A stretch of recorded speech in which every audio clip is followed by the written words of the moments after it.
السلام عليكم ورحمة الله وبركاته. واقف فوتبول شو oo mar kale idin leh soo dhawaada. Waan fiican wax rajeynaa inaad idinkuna fiican tihiin. Waxaan maanta laba qodob ka oran doonaa coachkan cusub ee ku soo badanaya kooxii waaweynaa ee qaaradda Yurub.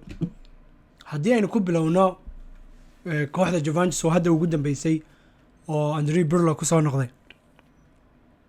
Waa maxay sababta kooxda Juventus iyagoo hal week hor u magacaabay Andrea Pirlo inuu noqdo coachka kooxda under 23ga ku kaliftay maadaama coachkoogii first team kariyeen inay Andrea Pirlo oon weli coach noqonin kooxdii weyneed u dhiibaan.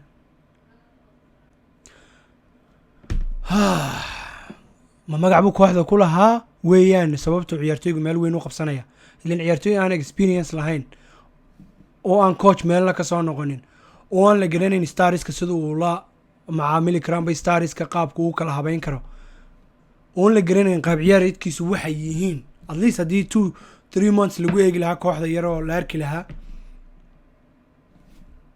waxbay ahaan lahayd laakiin ciyaartoy aan wax alla wax laga warhayaa fikradiisu waxay tahay qaab ciyaareedkiisu wuxuu yahay in kooxdii weyneeda Juventus loo dhiibo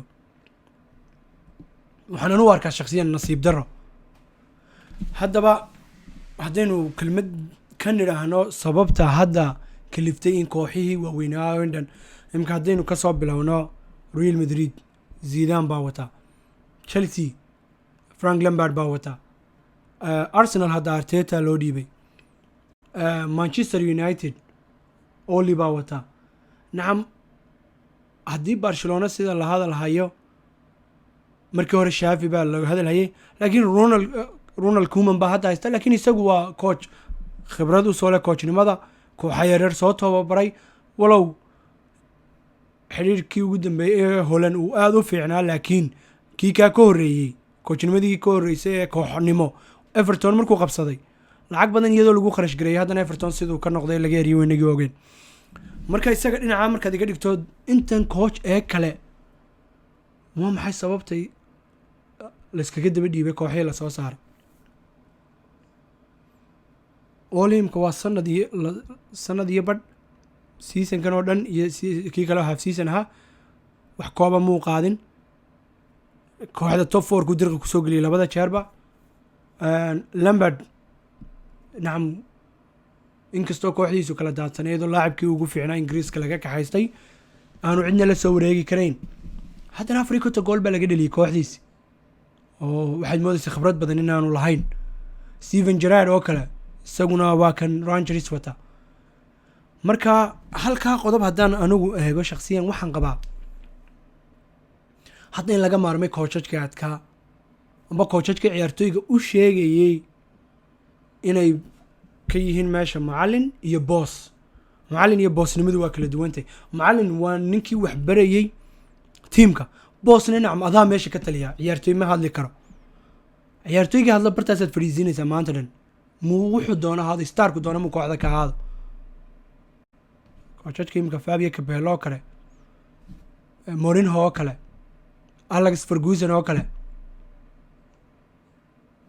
waxa hayeen iyaga boss meesha ka ahaa iyo coachba laakiin imka maxay baashi isku bedesho man management wax la dhaho oo war starskan magacan ay leeyihiin tusaale gaaban waxay noo ah Zinedine Zidane, Ronaldo, Mourinho iyo way soo coach gareeniya Sir Alex ba laakiin midna markii Ronaldo de star ka noqdo superstar noqday midna kama magac weynaayo meel kasto Manchester United ama Real Madrid tagaan Ronaldo la soo eegayo wuxuu hadda ninka ugu weyn meesha laakiin maalintu Zidane yimiday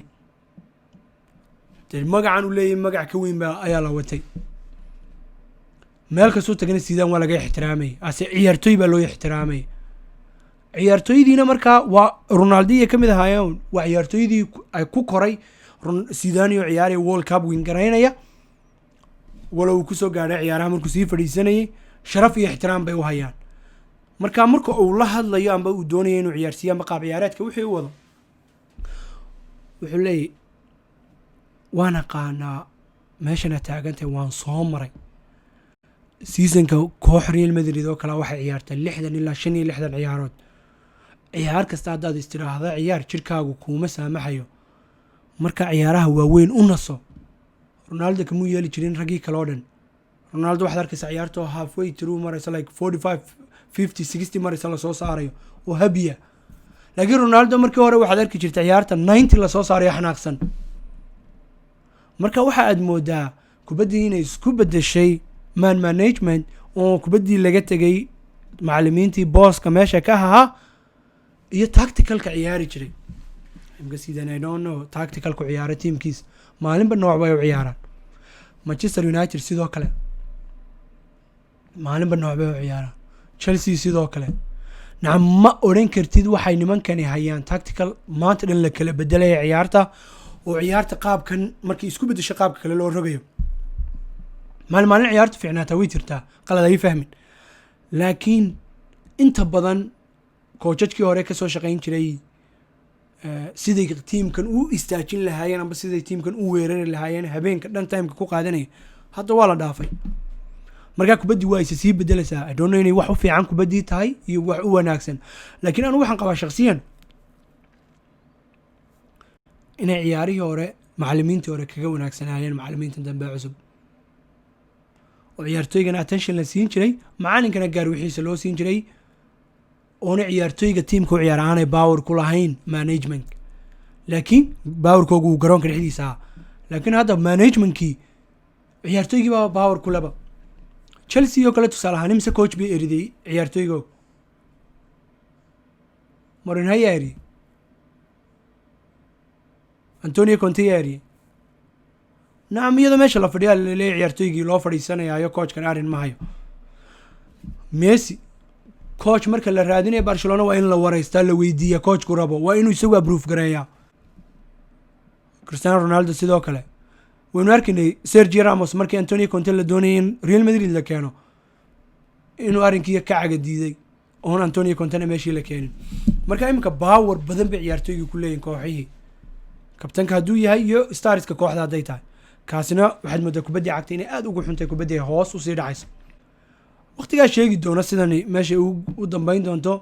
laakiin waxaan u arkaa anigu inay fiicnaan lahayd in loo daayo coachadkii khibradda lahaa in la siiyo chance coachadkan cusub laakiin ay kasoo bilaabaan tiimka shabaabkiisa amba tiimka yaryar hadday doonaan ay kasoo bilaabaan koox yar oo division 2ga ah ay xoogaa soo wadaan sanad 2 sanadood dan kooxaha yar heerka koowaad koox yar ay yimaadaan andin la arko qaab ciyaareedkooga pressureka sida u xejin karaan sida wax u bedeli karaan dan marka la arko inuu ninkaas yahay nin u diyaar ah dadna loo soo gudbiyo tiimkii koowaad.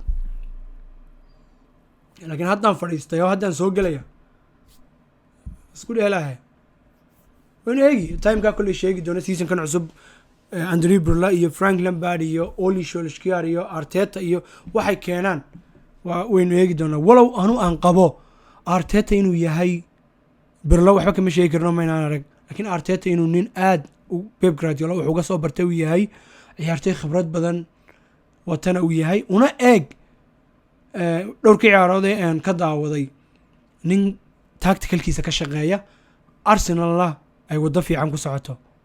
marka coachadka kalena waynu eegi doonaa bal siduu sanadkan iyo xagaagan isku bedelo. marka intaas waa qodobkaygii bay ahayd. adiga waxaan jecelahay kolley daawada ciyaareed baa to intaasoo dhan la soo socday qaar aniga ciyaaraha iga horreeyay way jiraan qaar waqtigan bilaabay way jiraan. waxaan isbedelay waad la socotaa coachadkii. marka wixii adigu aad ka aaminsantahay hadday sax tahay haddii qaabkan uu ka duwan yahay qaabkii hore oo duwanaanshiyahani uu kusoo kordhiyay wax ka fiican wixii hore hadduu kusoo kordhiyay wax ka xun wixii hore dee commentka insha allah nagala bakhaylin oo nagula soo xidhiidha. dee dhaliishana waa diyaar dhaliishana soo badiya dhaliisha aniga dhaliisha waxii tarta shakhsiyan haddaad isoo dhaliisho ood igu tiraa waxa iyo waxaasaad ku xun tahay hadhow waan hagaajinaya waxaan ku xuma markay soo dhaliila jananka soo hagaajiya insha allah. waxaa aga football show idin leh intaanu arrinkan oo kale ku kulmayno is aragti dambe oo xiiso leh.